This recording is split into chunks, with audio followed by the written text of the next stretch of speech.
Kita buka tuntunan puja bakti kita kembali pada halaman 35. Kita bacakan Aradhana Dhammanesana bersama-sama. Brahmacaloka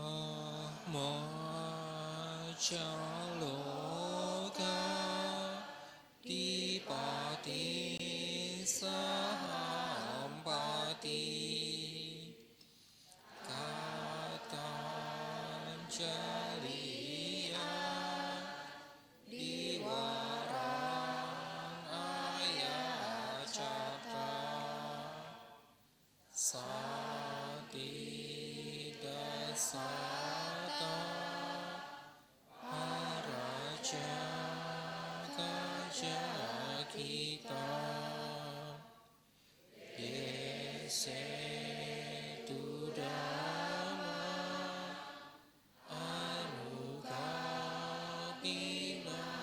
Pajam. Brahma Sahampati penguasa dunia ini beranjali dan memohon. Terdapat makhluk-makhluk yang memiliki sedikit abu di mata mereka. Ajarkanlah Dhamma demi kasih sayang kepada mereka.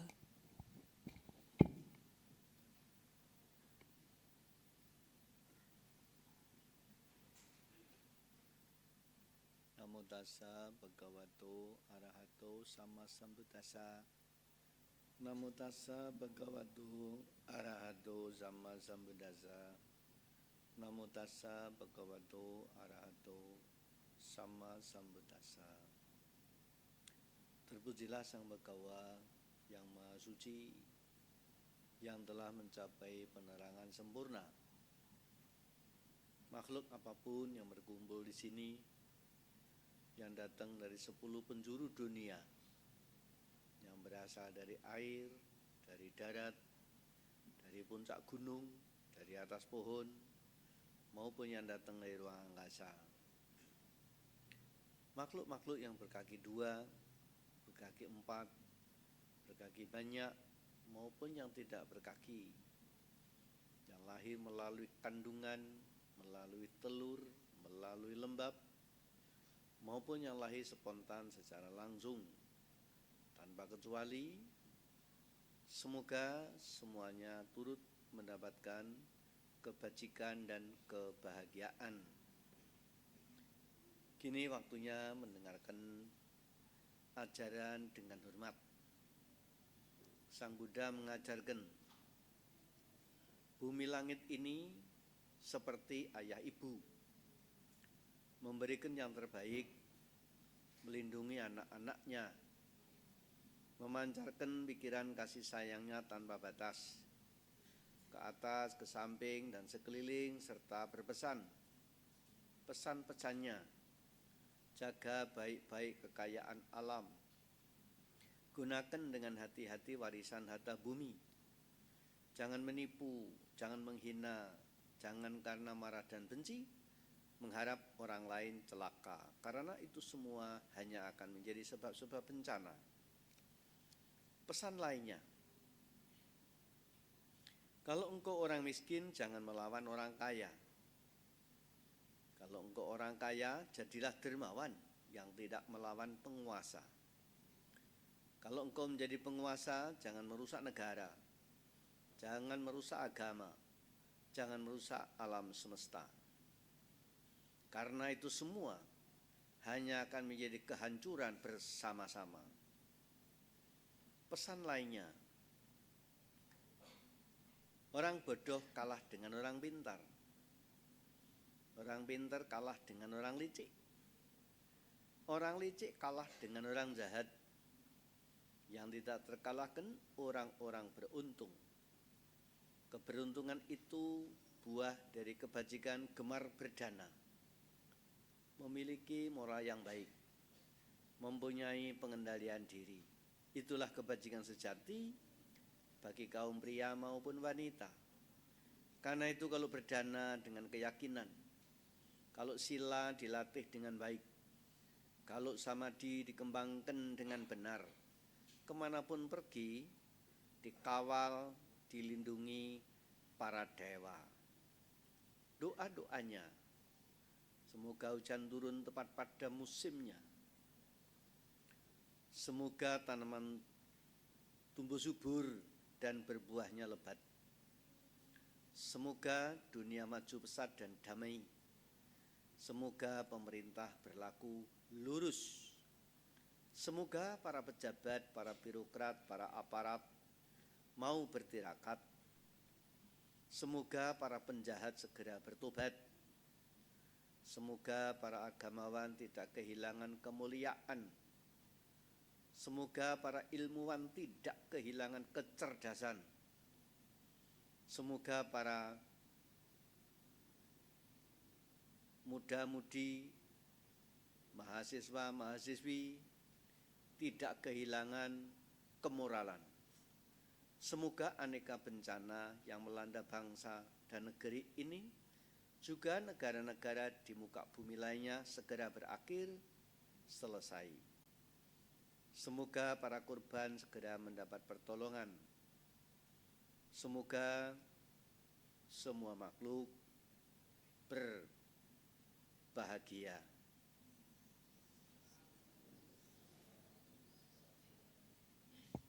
Namo Buddhaya.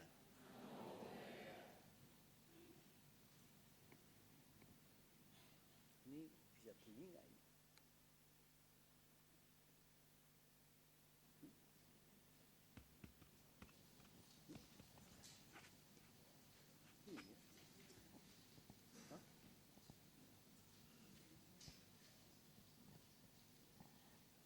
Bunyi enggak?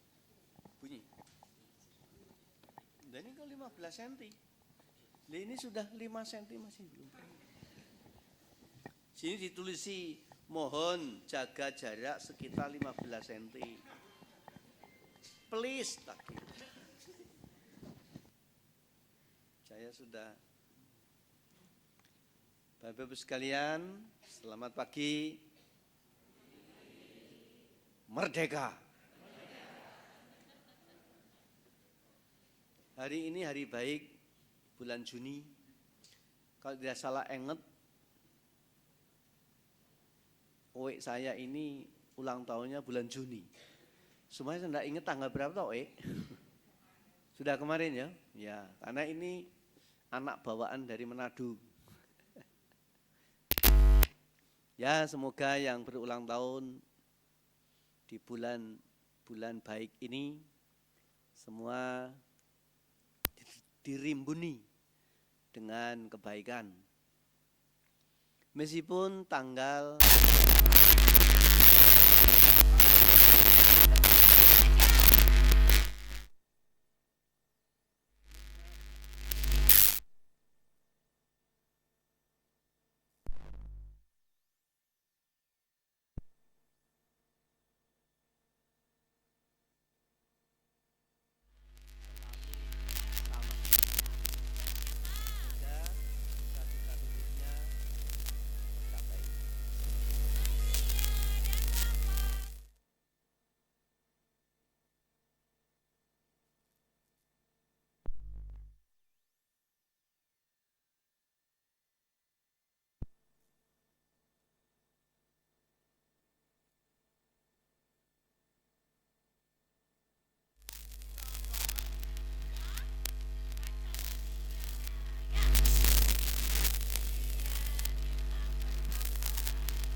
Sorry.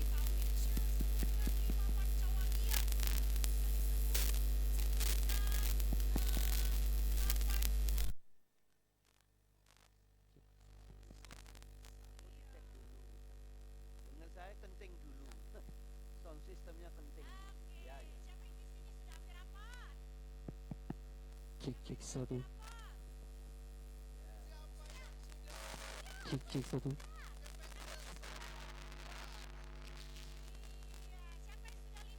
Ya, baik.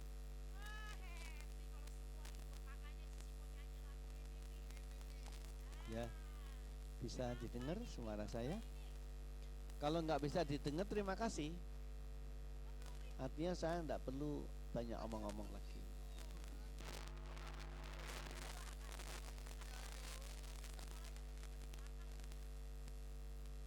Bapak Ibu, saudara-saudara sekalian,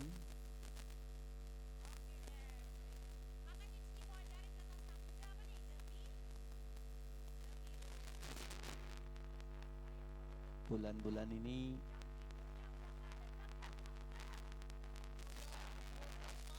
masih dalam suasana Wesak. Mungkin di beberapa wihara Wesaknya sudah dirayakan 1 kali, 2 kali sudah selesai. Tapi buat para bante, saya masih punya tanggungan Wesak di beberapa daerah, beberapa tempat, sampai dengan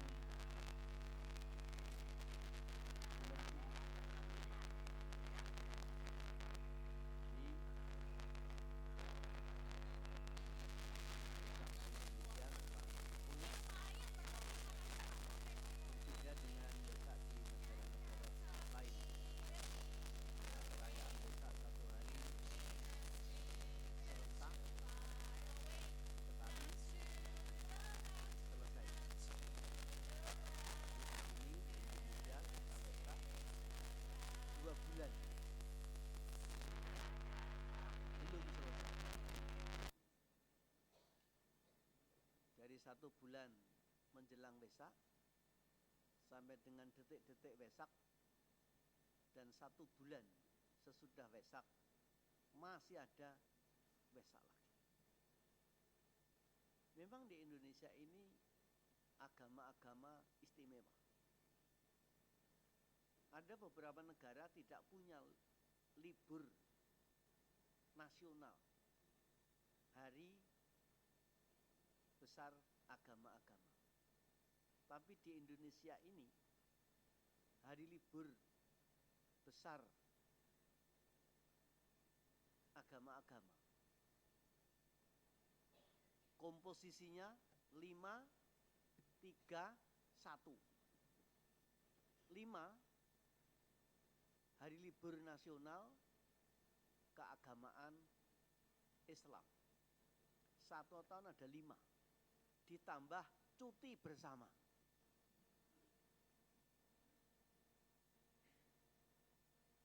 Tiga untuk gereja. Juga ditambah cuti bersama. Nah, untuk wihara umat Buddha 1 tahun cuma 1 kali ndil. Itu pun hari ini jatuh hari Minggu. Boro-boro dikasih hari biasa.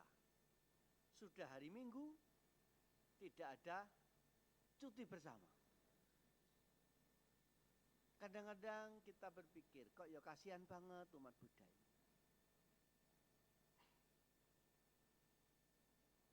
Tapi saudara-saudara boleh bangga, meskipun di Indonesia tidak dapat hari libur bersamaan hari kerja, apalagi dapat cuti bersama.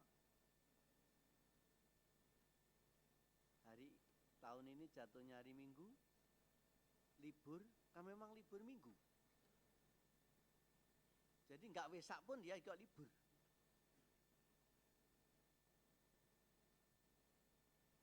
Saudara nggak usah khawatir, nggak usah bersedih hati, juga nggak usah protes, nggak usah demo minta libur. Karena Wesak ini ternyata satu-satunya hari libur keagamaan tingkat internasional oleh PBB. Tepuk tangan dong.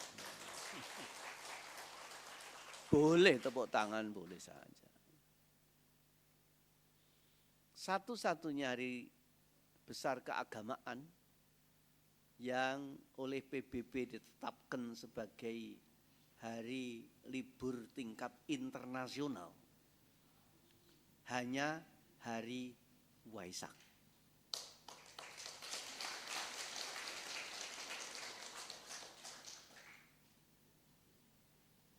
Begitu PBB memberikan perhatian khusus sebagai ajaan kepada penduduk dunia. PBB sebagai badan organisasi tingkat dunia yang membidangi tentang perdamaian bangsa-bangsa manusia.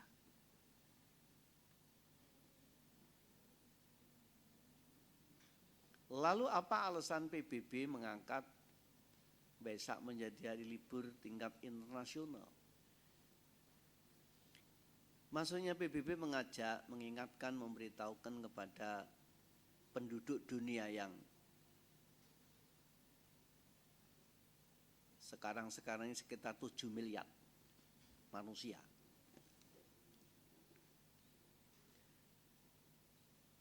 Yang mana manusia satu dengan manusia lain sama-sama merindukan kata damai. Tetapi PBB yang membidangi tentang perdamaian ini seolah-olah kehabisan bahasa untuk mengajak, memberitahukan, mengingatkan pada bangsa-bangsa yang merindukan damai itu untuk damai. Setiap hari tidak pernah sepi dari berita-berita yang tidak damai. Ketegangan, kekerasan, bahkan jadi peperangan.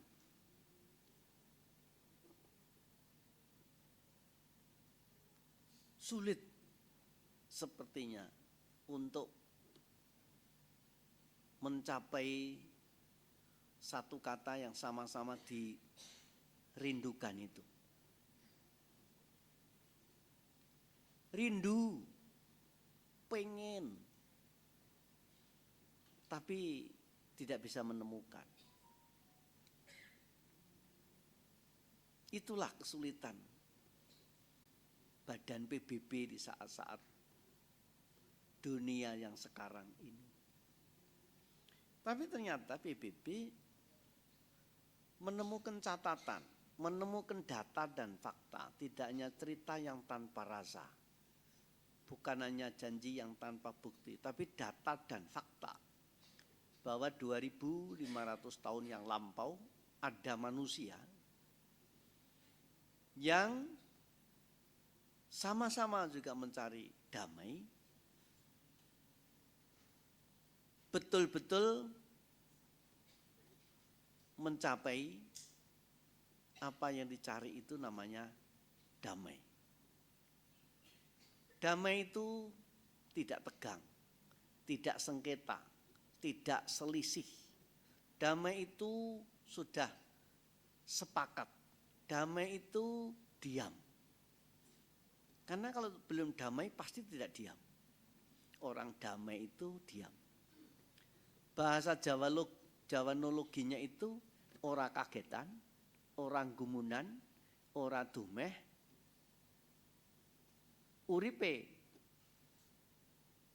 dadi sumeleh. Ora kagetan, orang gumunan, ora aleman, ora dumeh, uripe dadi sumeleh. Itu dalam bahasa Jawanologi. Dan itulah satu kata damai. Jadi damai itu seperti sebuah bangunan. Bangunan itu berdiri, ditopang dengan 4 pilar, kemudian ada atapnya.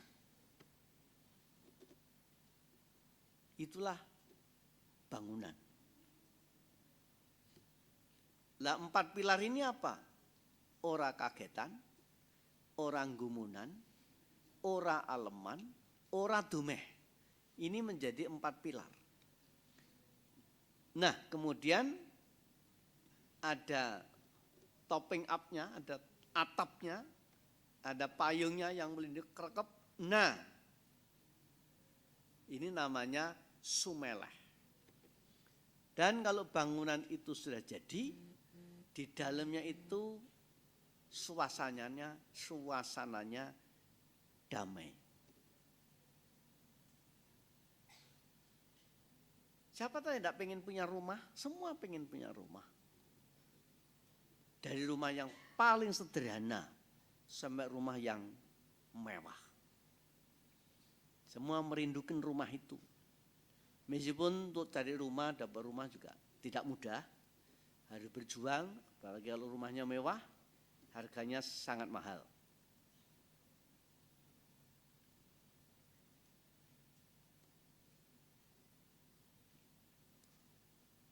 Sehingga banyak orang merindukan tentang rumah.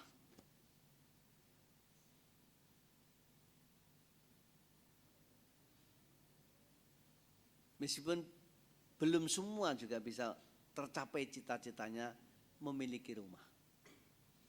Nah, 2500 tahun yang lampau ada seseorang yang betul-betul menemukan, mencapai dan bisa memiliki, bisa menggunakan setiap saat rumah itu. Dan siapapun yang masuk ke dalam rumah itu sama-sama merasakan damainya, sejuknya, indahnya. Dan itulah namanya Siddhartha Buddha Gautama ini. Itu sebagai alasan kenapa Waisak ini diangkat menjadi hari libur tingkat internasional. Jadi kalau ada orang merayakan hari libur Waisak, apa tuh Waisak itu? Oh, Waisak itu artinya kita sampai di rumah damai.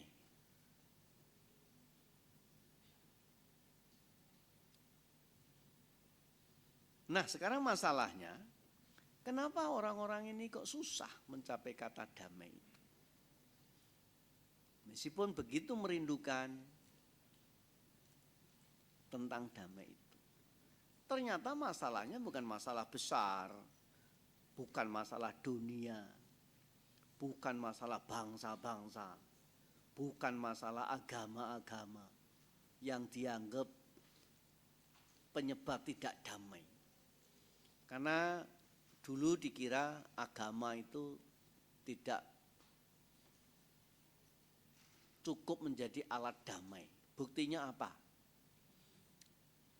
Beda agama tidak akur karena dianggap beda Tuhannya. Tapi ternyata sudah sama agamanya, sama Tuhannya, masih belum akur. Karena ternyata beda majelisnya. Majelisnya sudah sama, masih belum akur. Karena beda pendapatnya. Jadi pendapatnya majelis ini beda dengan pendapat majelis ini. Sehingga tidak akur, tidak damai. Nah, sekarang semua sudah sama. Tuhannya sama, agamanya sama, majelisnya sama, pendapatnya sama, masih belum akur. Apanya yang beda? Pendapatannya. Gara-gara beda pendapatannya tidak akur. Itulah sebabnya dulu Gus Dur juga sering mengatakan, agama itu memang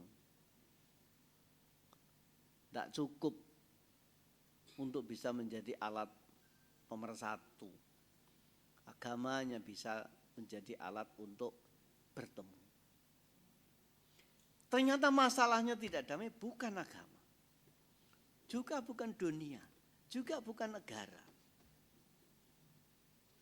Juga bukan pangkat kedudukan yang direbutkan itu.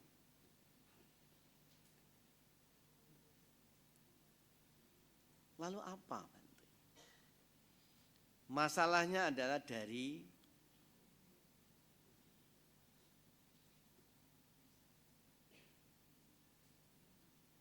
yang paling dekat sekali dengan diri sendiri ini. Saking dekatnya sampai banyak orang tidak bisa mengenali. Karena itu kalau terlalu dekat kan juga nggak lihat. Terlalu jauh juga nggak lihat. Nah, yang menjadi sebab tidak damai itu karena terlalu dekatnya lah banyak orang tidak mengenali. Apa itu Bante? Yang menjadi sebab-sebab tidak damai itu hanyalah urusan mulut, urusan perut. Apalagi bawahnya perut, atasnya dikit lutut. Itulah yang bikin tidak damai dalam kehidupan ini. Maka seseorang yang masih sibuk dengan urusan mulut, urusan perut, apalagi bawahnya perut, atasnya lutut, jangan mimpi. Mimpi saja, jangan. Untuk bisa damai. Dia sangat sulit berdamai.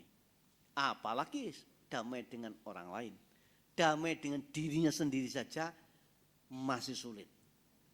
Kalau seseorang itu masih sibuk dengan urusan mulut, urusan perut. Nah, ternyata ada manusia yang sudah bisa menaklukkan sengketanya antara mulut dan antara perut. Siapa itu? Ya lagi-lagi Siddhartha Buddha Gautama. Siddhartha Buddha Gautama orang yang sudah selesai, orang yang sudah tidak sibuk, orang yang sudah tidak ribut dengan urusan mulut, urusan perut. Maka damai.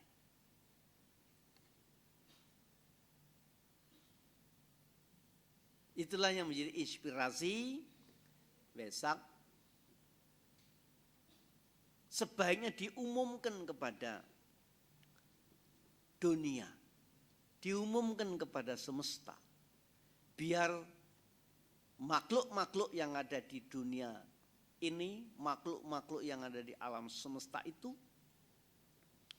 kembali mendengar, sadar, dan bisa damai. Karena itu ketika bulan Wesak begini, kenapa di mana-mana ada perayaan Wesak, ada peringatan Wesak, dan kita juga merayakan Wesak itu, tujuan utamanya adalah kita diajak untuk mengingat kembali saat-saat Siddhartha Buddha Gautama mengumumkan, memberitahukan, menyatakan, dan merasakan apa itu kata damai yang menjadi rumah tinggal sehari-hari. Itulah maksudnya, itulah tujuannya. Bagi umat Buddha,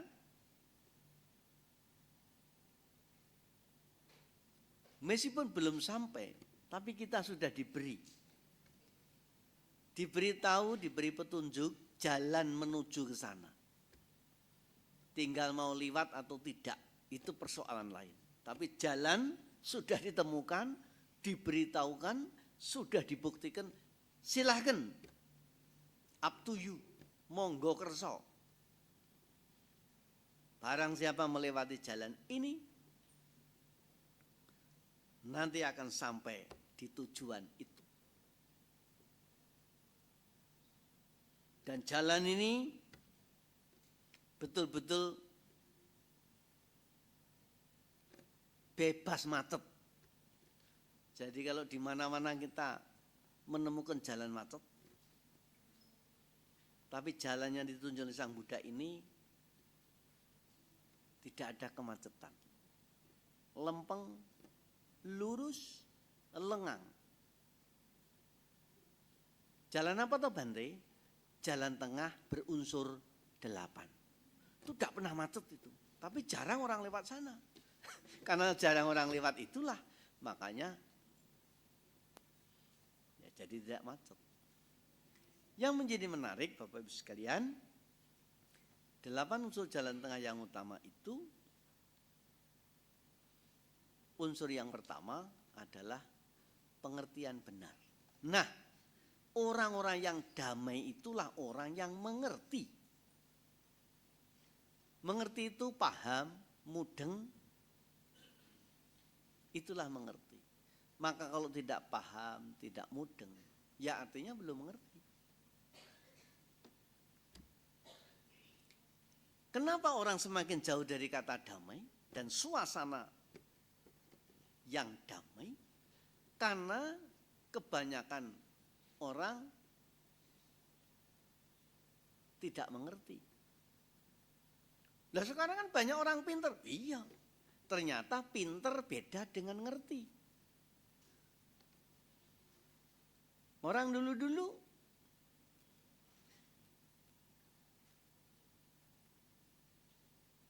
mengerti, meskipun kurang pinter. Tapi orang semakin ke sini pinter-pinter, tapi kurang mengerti. Nah, yang bisa sampai pada rumah damai itu kalau orang mengerti. Mengerti, mudeng, paham, lalu mencapai.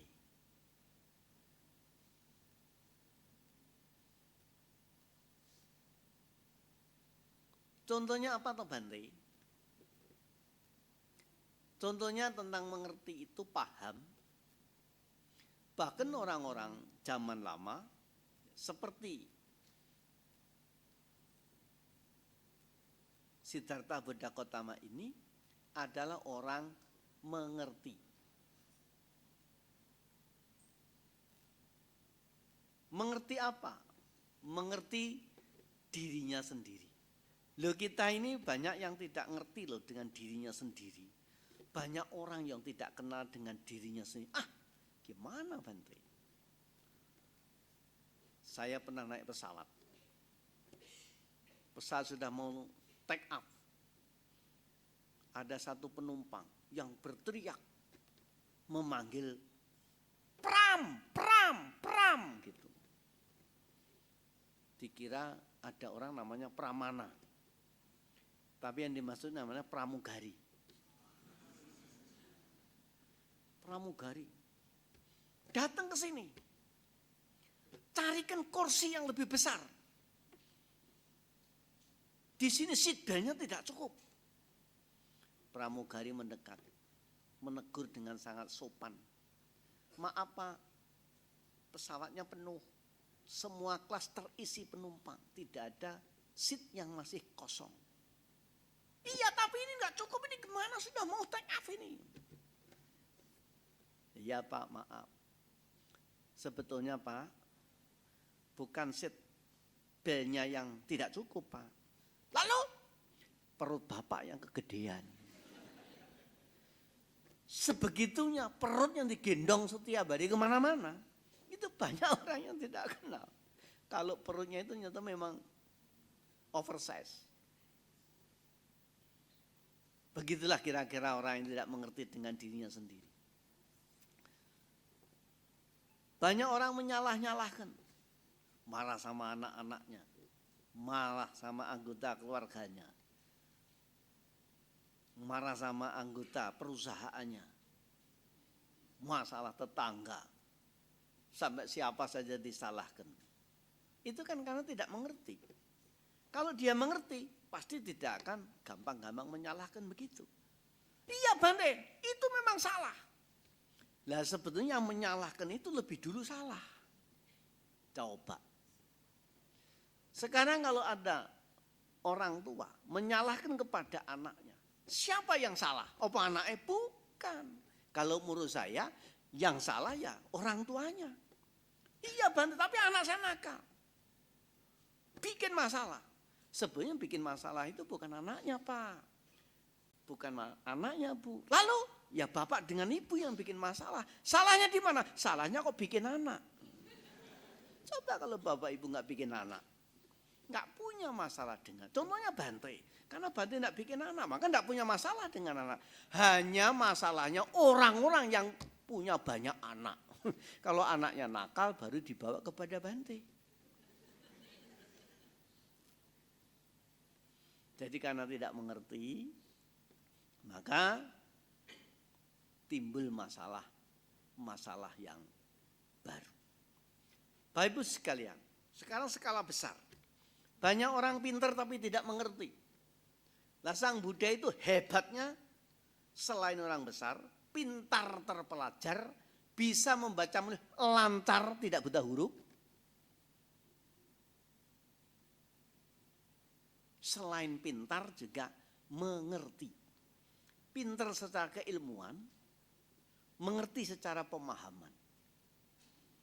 Sampai Sang Buddha kemampuannya mengerti, memahami bahasa bisik alam.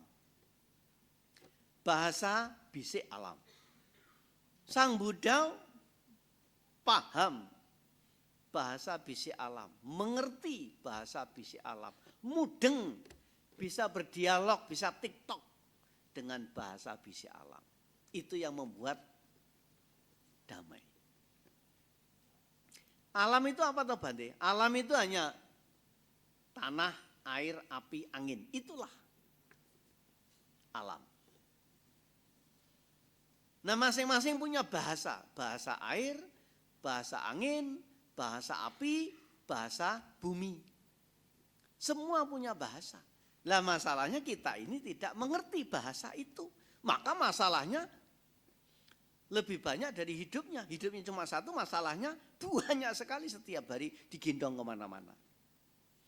Tapi orang-orang yang sudah mengerti, pasti akan berkurang masalahnya itu.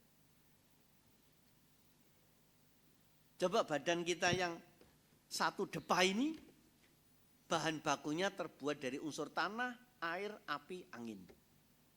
Dan masing-masing punya bahasa. Kita tidak mengerti bahasa itu. Maka masalahnya sakit dan seterusnya. Kalau mengerti, sakitnya akan berkurang. Lalu berbicara masalah lingkungan. Di sana juga ada air, api, angin, bumi, tanah. Ada bahasanya. Banyak orang pintar tapi tidak mengerti. Bahasa air. Air itu punya bahasa. Kalau sampean bisa omong-omongan dengan air. Air itu bahasanya apa? Bante, saya itu senangnya di tempat yang rendah-rendah. Kalau ada tempat rendah, saya pasti pergi. Saya jarang pergi ke mall karena tempatnya tinggi-tinggi. Tapi saya perginya ke tempat yang rendah-rendah. Kalau ada tempat rendah, air mesti pergi ke sana. Dia tinggal di situ, bermain di situ, aman, damai, tidak mengganggu siapa-siapa. Tapi banyak yang tidak dimengerti oleh manusia. Manusia tidak mengerti bahasanya air. Air tempat yang senang dengan tempat yang rendah. Begitu oleh manusia, ada tempat rendah, malah ditimbun. Diuruk. Akhirnya tidak ada lagi tempat yang cekung, tidak yang rendah. Air tidak punya tempat. Jadinya apa? Banjir di mana-mana. Ini orang pintar tapi tidak ngerti. Coba kalau air itu dibuatkan tempat. Di mana-mana. Di dunia ini. Air aman dan menjadi damai. Begitu juga angin. Angin memang tidak kelihatan wujudnya. Bentuknya seperti apa. Tapi ternyata ada warnanya. Angin itu warnanya biru. Kalau sampean pengen tahu. Memang dia keluar masuk itu tidak kelihatan bentuknya seperti apa. Tapi ada warnanya. Maka kalau angin itu keluar, masuk, meskipun diem-diem, lalu tabrakan dengan seseorang. Orang yang tabrakan dengan angin yang lewat pintu belakang itu, cuma gitu saja, wajahnya langsung biru. Jadi angin itu warnanya biru. Begitulah juga api. Begitulah juga tanah. Orang-orang sehat yang mengerti unsur tanah, air, api dalam badan kita ini. Timbangannya berapa, ukurannya berapa. Karena kalau ada yang lebih, ada yang kurang, pasti jadi masalah. Kelebihan unsur tanah jadi kolesterol. Kelebihan unsur api jadi radang. Kenapa ya kok radang? Batuk-batuk. Oh kemarin ternyata kebanyakan makan kerupuk, gorengan. Jadi unsur api.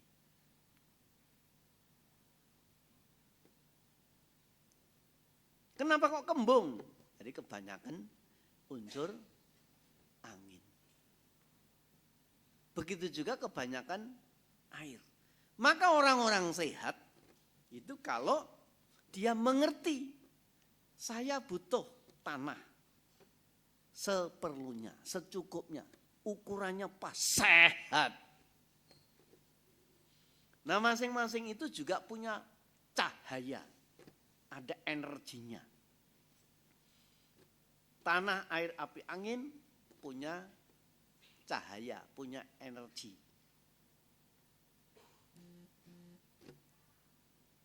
Energinya apa? Itu kayak bendera Buddhis itu. Biru, kuning, merah, putih, oranye. Warna dasarnya itu terang dan gelap. Lalu paruh terang, paruh gelap. Jadilah merah, biru, kuning, merah, putih. Asalnya cuma terang sama gelap. Paruh terang dan paruh gelap jadi merah. Gelap ketemu merah jadi biru dan seterusnya. Nah, kalau orang sehat itu wajahnya, cahayanya sumringah, bercahaya, moncer. Karena kalau kelebihan salah satu saja bermasalah. Kebanyakan warna putih, pucat, dibilangnya sakit keputihan. Kebanyakan warna merah, esmosi, naik darah tinggi. Kebanyakan warna kuning, hepatitis, namanya sakit kuning. Kebanyakan warna gelap, itu ketika banyak tagihan datang. Wajahnya gelap. Nah, orang-orang sehat itu wajahnya sumringah. Makanya Sang Buddha itu, coba auranya itu menjadi kayak warna bendera putih, bendera Buddhis, ada biru, kuning, merah, putih, dan oranye. Nah, Bapak Ibu sekalian, sebagai yang terakhir, penutupnya adalah bagaimana untuk mengerti itu, Bante. Untuk mengerti itu kita ya memang harus belajar. Belajar ilmunya. Tapi kapan belajarnya? Sedangkan kampus-kampus yang kita bayar mahal itu enggak semua ngajari ilmu ini. Coba cari jurusan apa ini. Ada yang cuma jurusan Pondok Labu aja itu. Tapi ada yang diajarkan oleh Sang Buddha kepada kita. Kalau kamu pengen jadi orang mengerti, satu caranya, tidak ada cara lain. Apa, Bante? Satu kata, mudah diucapkan, enak didengar, bisa dihafal, bisa dibawa kemana-mana. Satu kata, nggak tahu itu berapa huruf. Kalau tidak salah 6 huruf.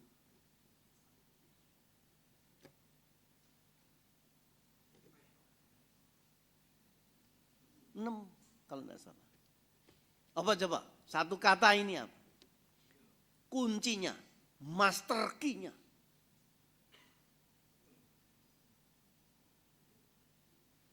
Bahkan ini dulu ditanya oleh orang yang sangat sibuk, sebagai pengusaha yang sangat sibuk, tidak cukup waktu.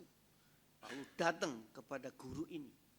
Guru, berikan saya satu kata yang bisa untuk damai. Mau saya membayar berapapun harganya. Mau diganti dengan apa? Saya sanggup. Duit saya tidak berseri. Tidak hanya harta, anak juga banyak, istri juga banyak. Tapi guru itu memberi satu kata. Tuan, ada kata kunci damai itu yang sederhana. Apa itu guru? Satu kata itu merenung. Apa itu merenung? Diem. Apa itu diem? Merenung. Cobalah kita diem dan merenung. Dari situlah nanti semua akan terjawab. Dari banyak pertanyaan, banyak persoalan yang kita kejar-kejar itu akan dapat ditemukan di sana. Karena kata damai itu dikejar lari. Semakin dikejar semakin lari. Begitu dicari menghilang. Tapi begitu ditungguin tidak kemana-mana sambil diam, merenung, dia malah datang sendiri, jemput kita. Itulah satu kata damai. Lah merenung itu apa toh Bante? Merenung itu bahasa Jawanologinya, lagi-lagi Jawanologi.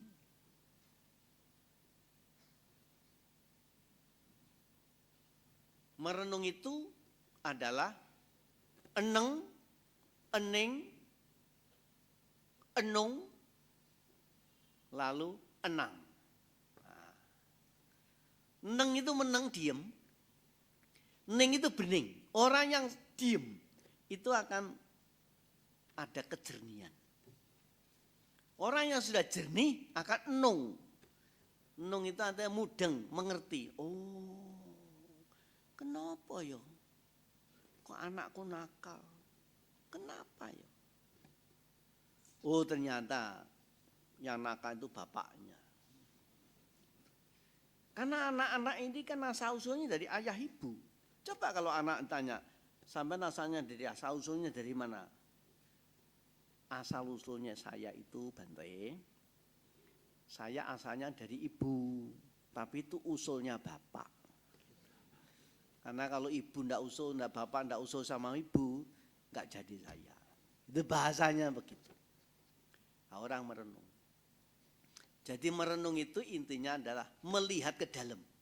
Maka berbeda dengan orang yang menghayal. Orang menghayal itu melihat keluar, membahas sesuatu yang belum pernah terjadi. Itulah menghayal. Maka orang menghayal sulit. Tidak mudah untuk bisa berdamai. Semakin menghayal, semakin bergejolak dirinya. Tapi orang-orang merenung, semakin merenung, semakin mengendap. Mengendap, mengendap.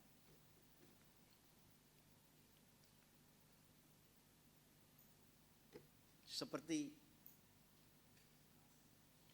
segelas isi air. Dan pasir. Semakin gelas ini digoyang-goyang, airnya diaduk-aduk, pasir di dalamnya menjadi keruh berhamburan. Tapi kalau gelas didiamkan, airnya tidak disentuh, tidak diaduk-aduk, airnya menjadi tenang, pasirnya mengendap, dan dia akan kelihatan jernih. Warna-warni pasirnya, butir-butir pasirnya menjadi nampak jelas. Gelas ini seperti badan kita. Air itu seperti pikiran kita. Dan pasir-pasir itulah permasalahan kita. Jadi seberapa banyak pasir itu, yaitulah sebanyak masalahnya kita. Karena itu, marilah kita membiasakan diri, menyisihkan waktu untuk merenung. Diamlah barang sejenak, biar menjadi tenang, dan dengan tenang itulah nanti akan ketemu kejernihan. Begitu jernih menjadi terang, nanti mudah untuk menyelesaikan persoalan. Orang yang mudeng itu akhirnya sadar. Dan sadar itu adalah nol. Nol itu adalah ling. Ling itu adalah nol. Bukan kosong, tapi nol. Nol itu apa? Angka yang satu garis tidak putus. Makanya orang sadar itu artinya orang yang tidak putus-putus. Ketika ditanya apa itu kesadaran, kesadaran sama dengan nol. Dan semua hitungan berangkat dari nol. Kalau naik 0 plus 1 plus 2 plus 3 dan seterusnya. Kalau minus ya 0 minus 1 minus 2 dan seterusnya. Orang yang sudah tidak punya plus minus itu menjadi 0. Dan 0 itu sadar. 0 itu mudeng. 0 itu mengerti. Dan 0 itu damai.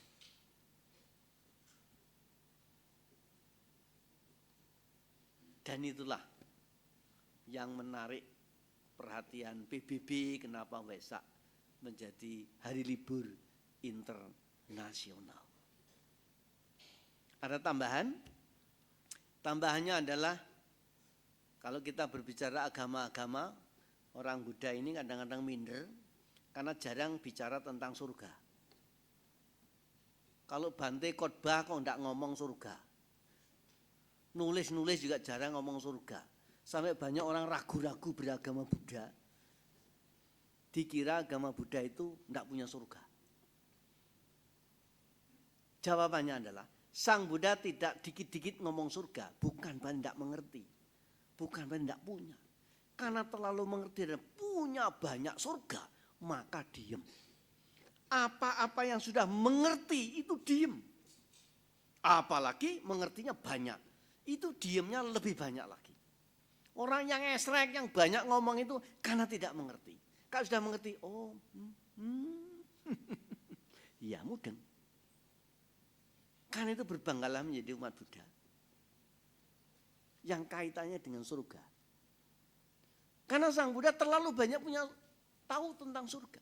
Surga dalam pandangan agama Buddha kan 26 tingkat alam surga. Dan nerakanya ada 50. Lapis alam neraka.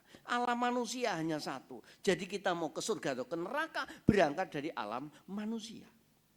Semua sepakat surga adalah kebahagiaan. Kebahagiaan itu buah kebajikan.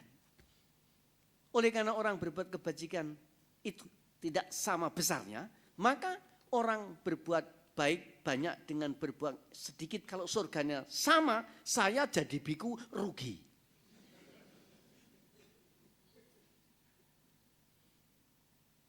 Nah, yang menjadi menarik adalah dalam Buddhis, sudah surganya begitu banyak, umatnya sedikit. Jadi kesempatan masuk alam surga itu masih luas, lebar, tempatnya longgar. Sementara di sana umatnya banyak, surganya cuma satu. Rebutan surganya itu. Ayo kita rame-rame beragama Buddha. Kalau pengen cepat masuk surga dan masih longgar, pilih surga yang kelas berapa? Karena ada 26 tingkat alam surga. Terima kasih.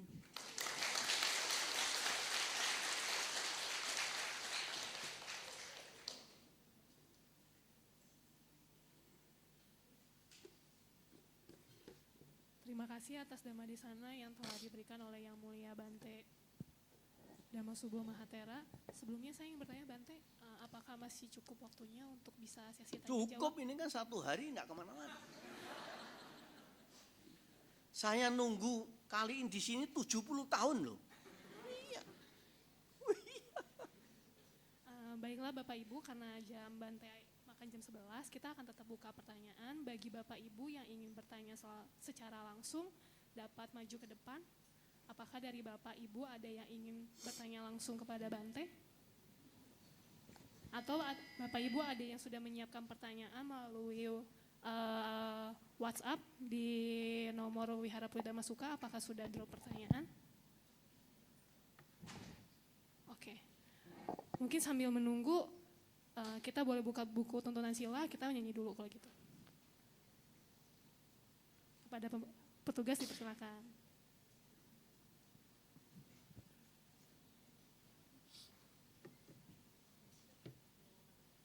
Apa?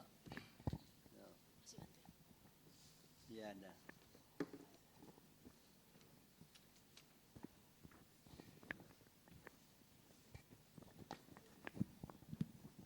Marilah kita nyanyikan lagu dengan judul Love is a Miracle yang terdapat di halaman 115.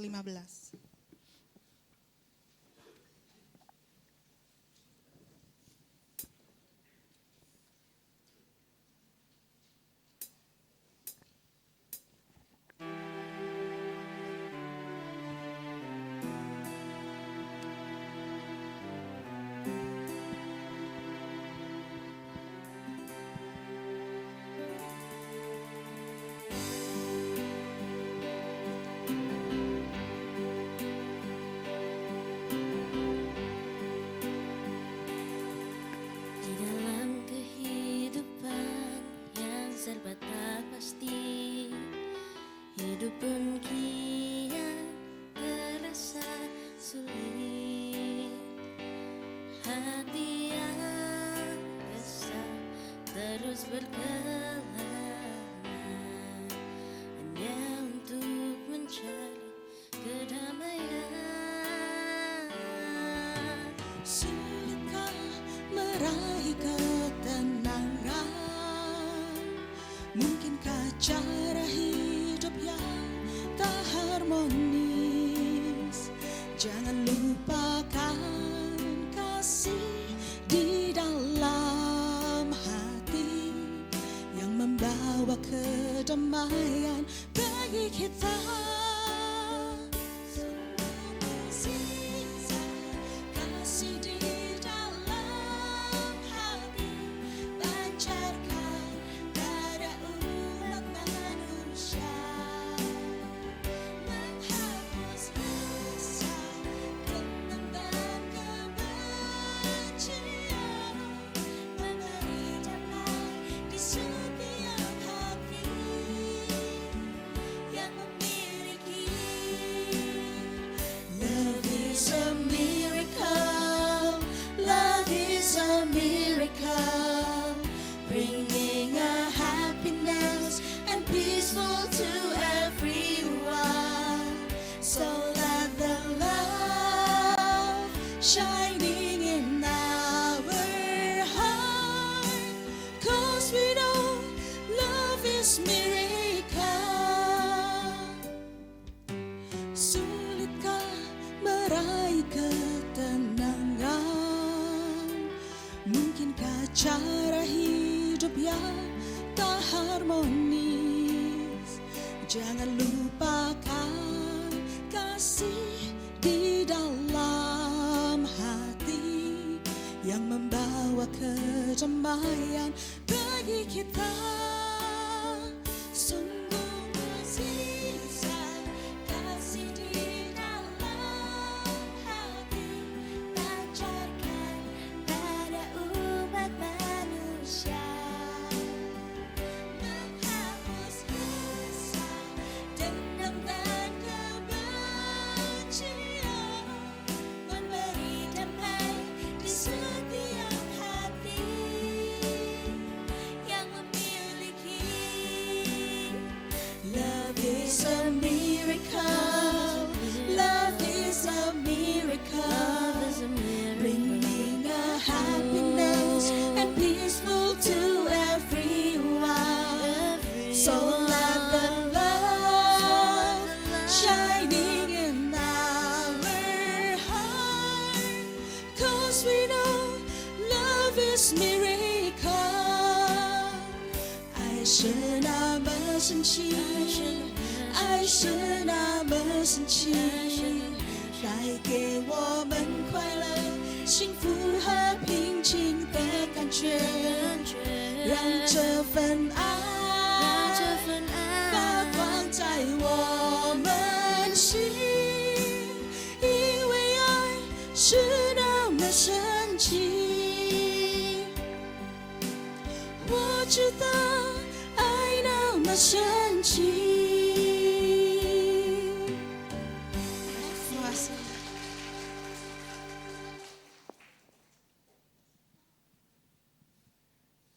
Baik, sudah ada pertanyaan masuk. Pertanyaan yang akan dibacakan hanya satu aja karena keterbatasan waktu.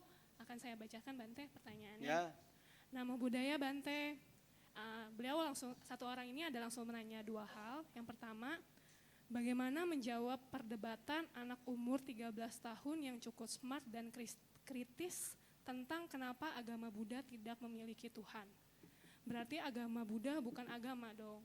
Anak saya sudah kebaktian dari kecil sampai sekarang. Terima kasih Bante. Yang Ya. kedua, ada lagi Bante, biar sekalian. Mohon maaf Bante. Untuk merenung, apakah merenung boleh diartikan sebagai meditasi Bante? Terima kasih. ya. Sudah? Biasanya satu tapi A, B, C, D. Nah, biasanya. Umat Buddha itu minder karena merasa tidak punya Tuhan. Atau dulu diece-ece, umat Buddha ini penyembah berhala. Saya kecil, saya kebetulan dari lahir itu sudah keluarga Buddhis. Meskipun zaman saya lahir, Buddha ini belum sebagai agama. Memang dulu-dulu ya begitu. Lalu oleh teman-teman seumur saya, ya teman sekolah, teman bermain, sering disindir-sindir, wah umat Buddha itu wong Buddha bahasanya. Satu, kalau mati dibakar. Yang kedua, dia penyembah berhala, penyembah patung. Yang ketiga, dia penyembah api. Dan yang keempat, tidak punya Tuhan. Ini selalu di framing, dibully, diulang-ulang. Tapi saya tetap bangga sampai saat ini. Malahan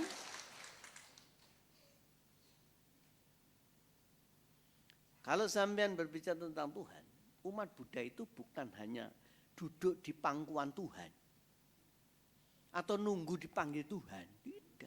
Orang-orang ini sok akrab sama Tuhan. Dikit-dikit Tuhan. Tapi gilirannya Tuhan memanggil dia. Takut toh? Ayo siapa sih mau dipanggil Tuhan sekarang? Ayo. Enggak usah sok akrab lah. Orang merasa akrab sama Tuhan per 5 menit SMS. Tapi ternyata dengan ayah ibunya enggak tegur sapa. Dengan mertuanya berkelahi. Dengan tetangganya enggak akur. Memang kalau mau ngangkat-angkat kursi bukan memanggil tetangga. Nah, jadi di Indonesia ini memang satu kata ketuhanan ini menjadi sahadatnya umat Buddha, sahadatnya bangsa Indonesia. Bangsa Indonesia ini kan punya sahadat.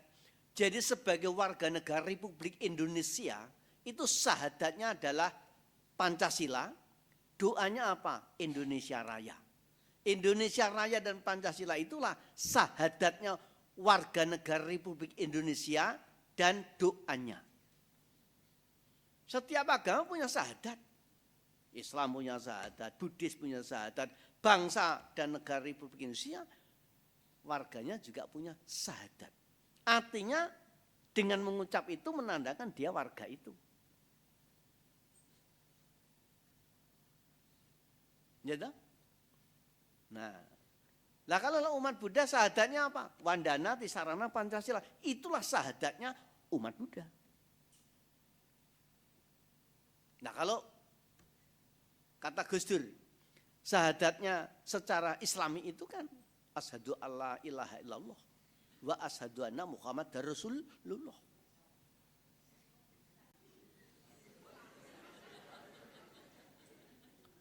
Loh ini yang ngomong Gus Dur ya. Enggak pasti tekono. Kalau kita di forum-forum bersama dengan Gus Dur selalu ngomong, Bante ini beda dengan bante-bante lain. Kelebihannya Bante ini Bante biku yang bisa ngaji. Tapi kata Gus Dur lagi itu, tapi Pak Kaji belum tentu bisa biku, gitu bahasanya. Jadi kalau Bante itu biku yang bisa ngaji, tapi menurut Gus Dur belum tentu Pak Kaji bisa biku. Gitu.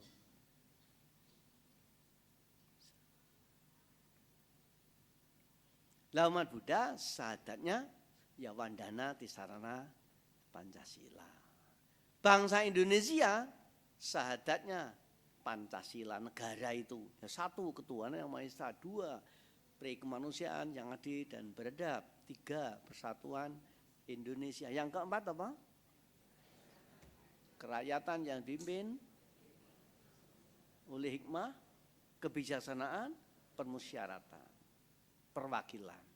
Yang kelima, keadilan sosial bagi seluruh Indonesia. Itulah sahadatnya bangsa Indonesia. Doanya apa? Indonesia Raya.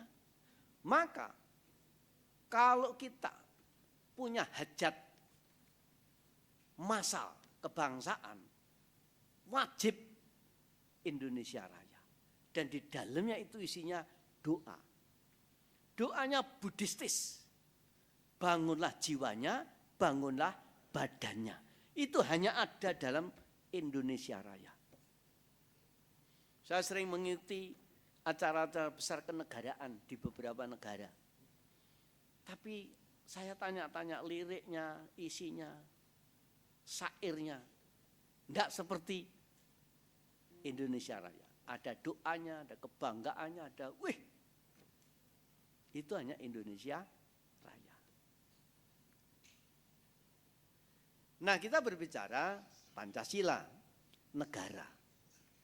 Sila pertama adalah ketuhanan yang Maha Esa. Lalu umat Buddha dianggap tidak punya Tuhan karena jarang mengucap Tuhan, Tuhan, Tuhan, Tuhan, Tuhan, Tuhan. Lalu kalau sembahyang dianggap pemuja api, penyembah berhala. Ya nggak bisa dihindari. Wong di altarnya ya memang ada patung, lalu juga ada api. Nggak bisa ditolak. Tapi kalau mau jujur ini, ya lagi-lagi ngomongin Gus Dur, nggak pernah tanya sendiri sama Gus Dur. Sebetulnya kalau mau jujur, pemuja api yang sebenarnya itu adalah perokok-perokok berat. Nah, itulah itu pemuja api yang sesungguhnya. Lalu kalau berbicara tentang ketuhanan yang Maha Esa. Ternyata Bapak Ibu sekalian, satu kata Esa itu adanya dalam kamus bahasa Buddha. Kamus bahasa Pali. Coba cari. Bung Karno pernah berkata, saya sudah mencari-cari banyak bahasa. Banyak kamus. Tetapi satu kata Esa itu hanya bisa ditemukan dalam kamus bahasa Pali. Dan bahasa Pali yang digunakan bahasa Siar oleh Buddha Gautama. Sekarang kata itu sudah diambil menjadi syahadatnya bangsa dan negara Republik Indonesia. Ketuhanan yang Maha Esa. Berarti orang-orang zaman dulu itu sudah mengerti betul apa arti kata Esa itu. Dan apa arti dari kata Tuhan itu. Buktinya kata-kata ini diambil. Jadi kalau kita ini dianggap tidak bertuhan. Tuhannya sudah dipakai oleh Pancasila, negara itu setiap hari. Ketuhanan yang Maha Esa. Apa kita harus buat lagi yang baru? Malah keliru, malah bukan. Ya sudah dipakai kok. Jadi anak-anak itu harus diberitahu, Dek, Bukan tidak punya. Ketuhanan yang Maha Esa. Kata Esa itu adanya dalam kamus bahasa Buddha. Bahasa Pali. Bahasanya umat Buddha.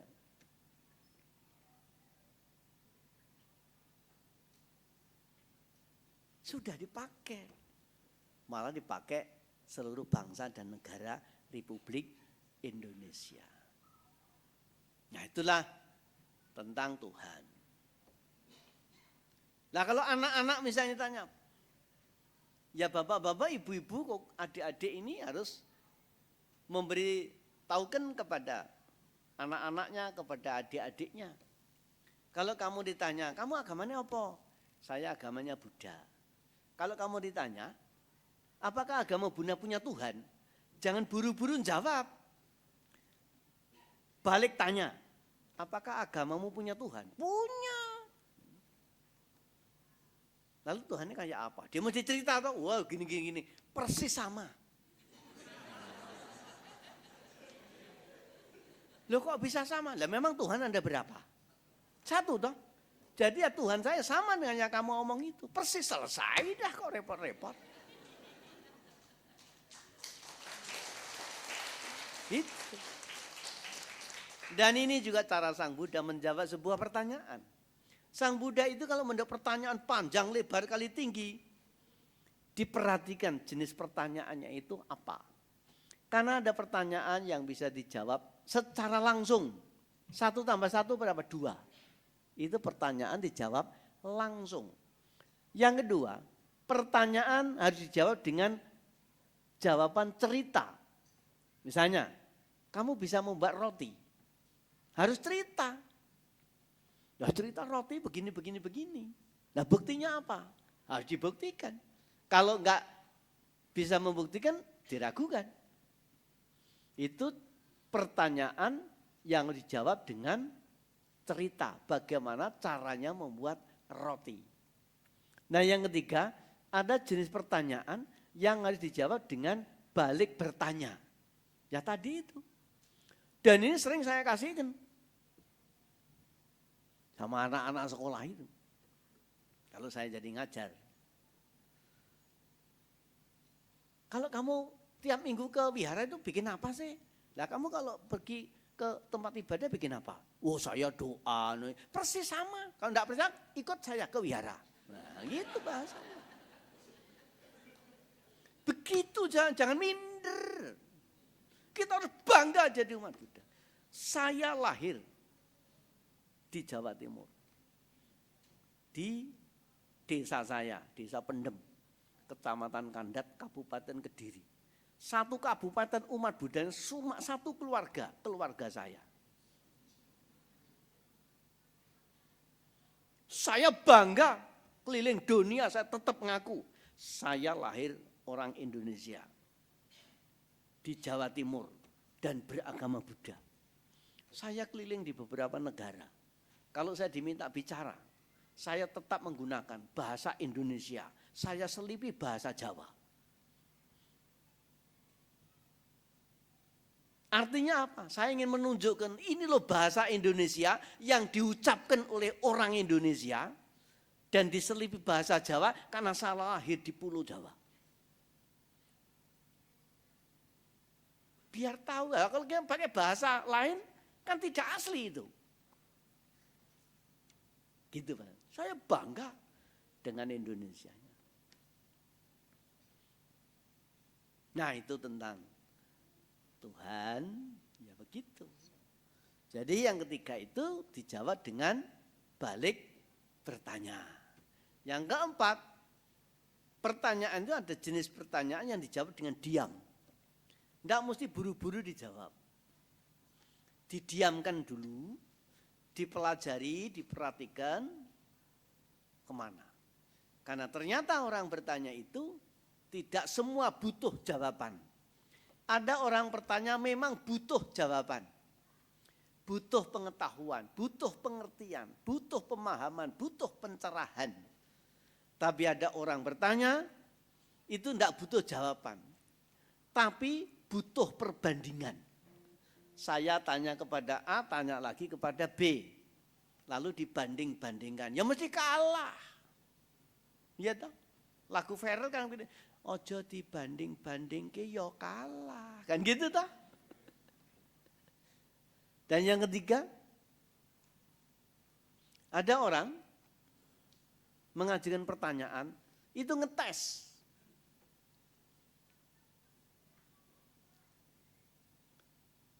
Dan yang keempat, ya ada orang mengajukan pertanyaan, memang tidak butuh jawaban. Jadi begitulah makanya kalau ada adik-adik tanya, lah kamu kok kalau ke wihara ngapa? Jawabannya balik tanya sama dia. Tapi kita kok nggak punya doa toh mah? Nah ibu-ibu ini, bapak-bapak umat Buddha ini banyak yang gugup ketika ditanya sama anak-anaknya. Bahkan guru-guru agama itu buat soal juga berat-berat. Soal SD, SMP yang itu multiple choice pilihan itu, atau kadang-kadang juga jawaban kisah sedikit. Coba buat pertanyaan ke salah satu, apa sebab-sebabnya biku lepas jubah?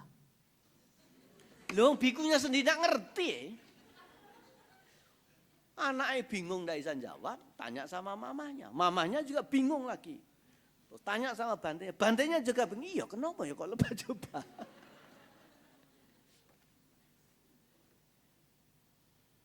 Nah jadi kalau anak-anak pengen punya doa, kasih doa.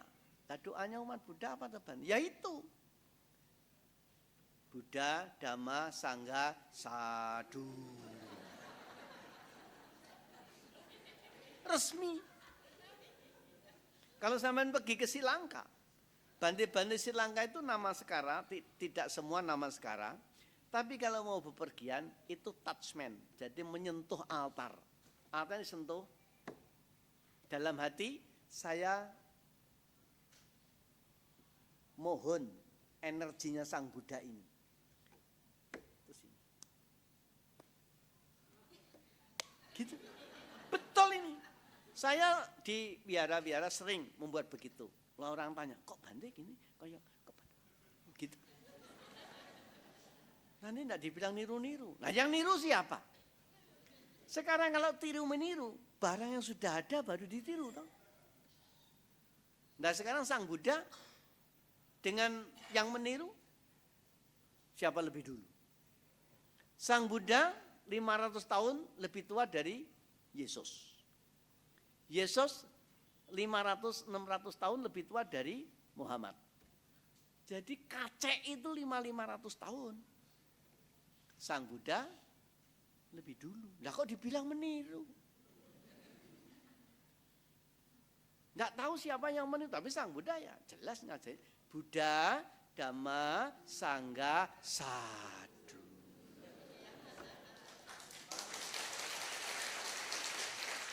Boleh. Kalian tanya dari bante saya, boleh pakai nama saya boleh. Biar anak-anak juga bangga, ternyata saya juga punya doa. Mau makan, mau minum, mau tidur, mau main, mau mengerjakan di sekolah, doa dulu.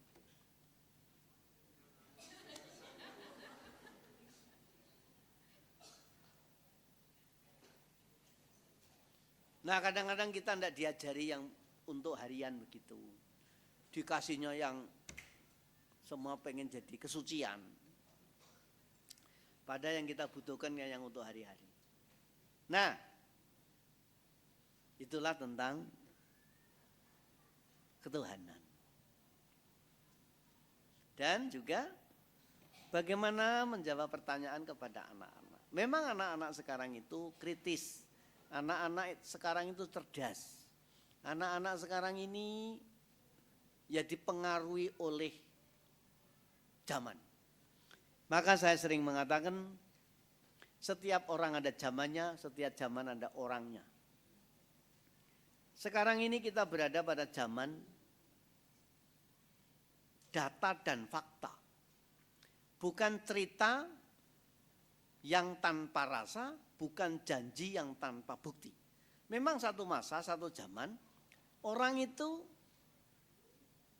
diberikan janji-janji, diberikan cerita-cerita yang dibuat. Dan itu bisa mempengaruhi dan bisa mengubah keadaan.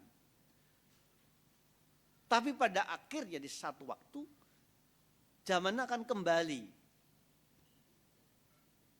Zaman data dan fakta. Zaman data dan fakta itu sudah dicapai pada zaman Sang Buddha.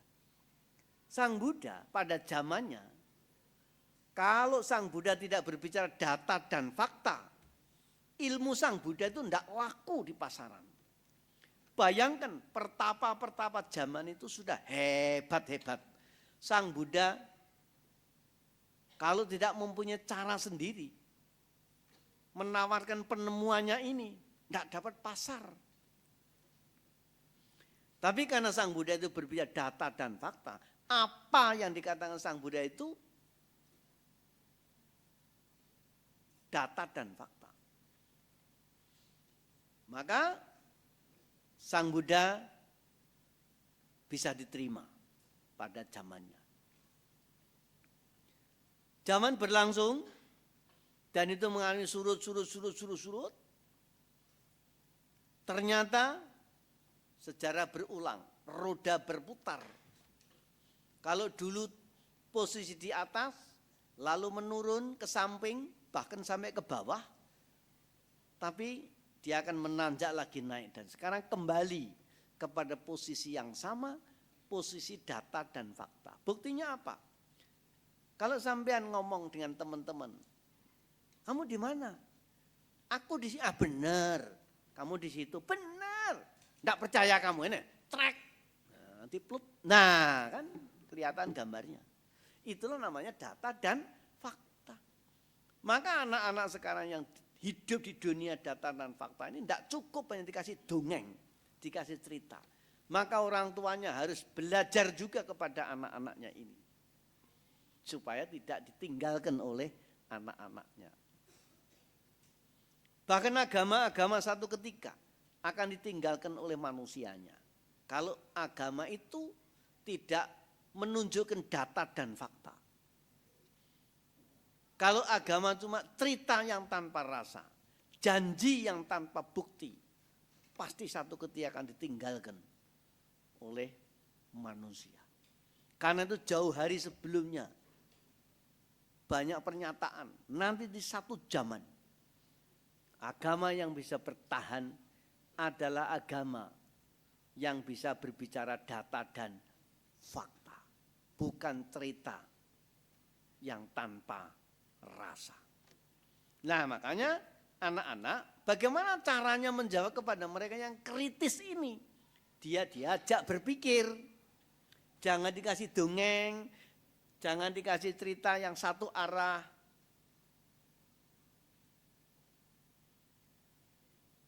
Tapi diajak berpikir. Dengan satu kata kunci, bagaimana? Sang Buddha tidak biasa menggunakan kata tidak, kata jangan. Maka di dalam ajaran Dharma tidak ada perintah, tidak ada larangan. Adanya pernyataan, statement. Karena itu kalau ngomong kepada anak-anak, hendaknya tidak memilih kata-kata atau menggunakan kata-kata jangan. Tetapi pilihlah kata-kata bagaimana. Jangan begitu, ditolak sama anak-anak. Kenapa? Tapi kalau bagaimana kalau begitu, anak ikut berpikir. Nah karena itu sering saya katakan, jangan suruh anak-anak ke wihara. Gimana Bante? Makanya dengarkan baik-baik. Jangan disuruh anak-anak ke wihara. Tetapi ajak anak-anak ke wihara. Kalau disuruh yang pergi cuma anaknya, mamanya enggak. Tapi kalau ajak anak-anak ya digandeng anaknya itu ke wihara sama-sama. Sang Buddha juga tidak pernah menggunakan kata jangan. Tapi menggunakan kata tidak. Maka bukan jangan berbuat jahat, tetapi tidak melakukan kejahatan. Sama-sama, bahkan Sang Buddha sudah duluan, lalu mengajak orang lain. Nah kan itu di masa yang kritis seperti sekarang ini, kata kuncinya adalah kita harus mengajak mereka berpikir dengan satu kata bagaimana, lalu kita tunjukkan data dan fakta. Ada satu pengalaman, ajaran Sang Buddha begitu tinggal Sang Buddha, selama 300 tahun ajaran Dharma ini belum dituliskan dalam media apapun.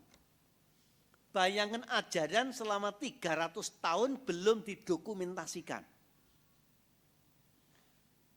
Tetapi ajaran itu bertahan, tidak berkurang, malah berkembang. Bagaimana itu? Karena cara mengajarnya. Sang Buddha cara mengajar sampai dengan 300 tahun kemudian. Cara mengajarnya itu adalah menggunakan 3 media bahasa. 1, bahasa lisan. Yang kedua, bahasa tubuh. Dan yang ketiga, bahasa simbol. Jadi ini yang ada di altar, buah-buah, bunga-bunga ini, lilin, dupa, ini semua simbol. Mestinya harus dibedah dan diajarkan kepada anak-anak. Sehingga anak-anak bisa mengerti, ketika dia mengerti melakukan dengan sepenuh hati. Dan kalau sudah dengan sepenuh hati, dia akan meresap di jiwanya.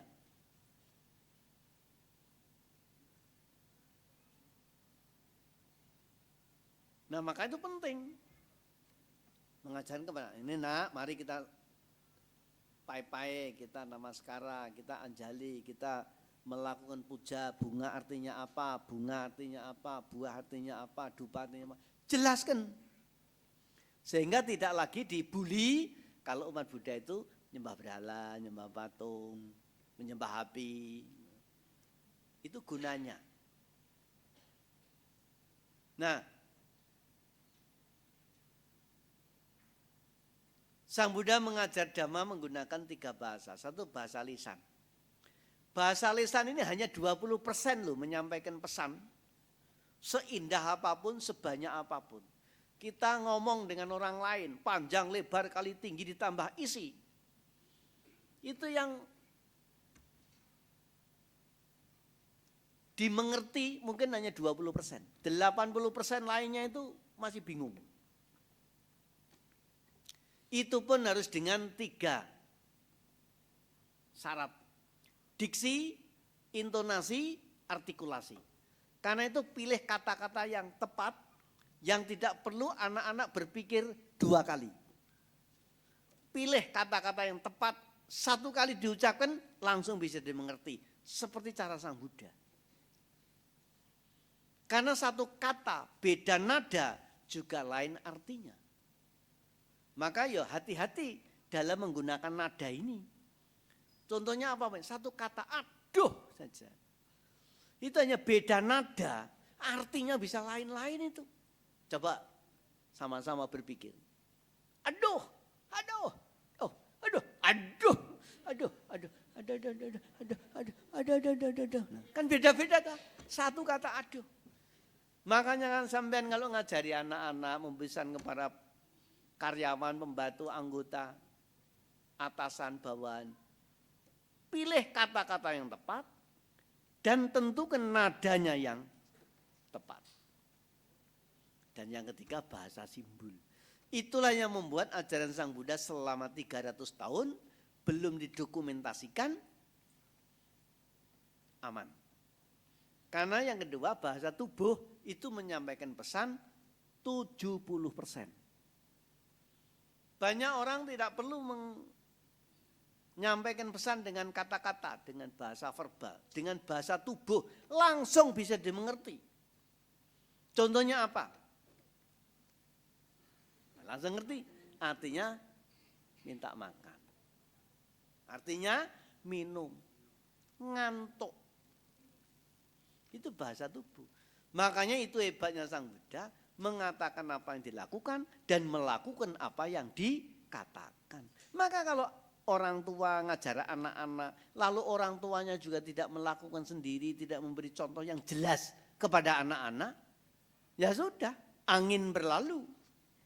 Nah itulah caranya mencetak watak kepada anak-anak. Berikan data dan fakta, berikan contoh yang konkret kepada anak-anak. Yang dimaksud itu begini loh Le, nah, begitu maksudnya.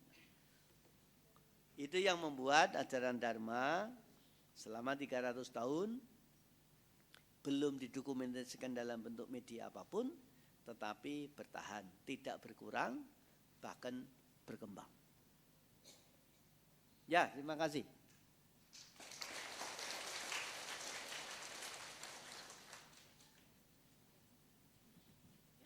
Luar biasa Bante, terima kasih atas Dhamma Desana yang telah diberikan pada hari ini. Saya dan umat mengucapkan terima kasih atas sharing dhamanya dan mohon maaf apabila ada kekurangan dalam kata maupun perbuatan. Marilah kita bangkit berdiri dan bersikap ajali, Bante akan meninggalkan ruang Dharmasala.